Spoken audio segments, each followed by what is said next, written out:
položaju, ko so po nepotrebnem ogrožena življenja ljudi s covidom in brez njega.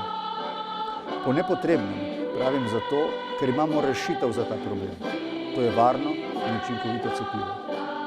Zdi se, da smo se konec septembra zaradi spleta okoliščin naenkrat nehali cepiti.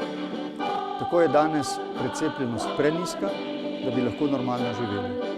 Zato zdaj ne smemo odnehati, ne smemo se vdati. Drug drugega moramo spodbujati k cepljenju. Zdaj je čas, da stopimo skupaj. Naš skupen cilj je precepljenost. Ni vseeno, ali se iz pandemije izvlečemo s prekuženostjo ali precepljenostjo. Vmes so smrti, ki bi jih lahko preprečili, trpljenje, ki bi se jim lahko izognili, izredne obremenitve zdravstvenega osebja in sistema in občutek nemoči, ki bi ga lahko skupaj premagali. Ni vseeno za vero v solidarnost in povezanost naše skupnosti. Ni vseeno za naše življenje po pandemiji.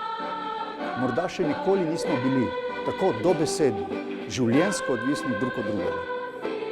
Morda še nikoli nismo bili v resnici tako neposredno življenjsko odgovorni eden za drugega. Državljanke, državljani, ko je najtežje, smo najboljši. Skupaj zmagamo.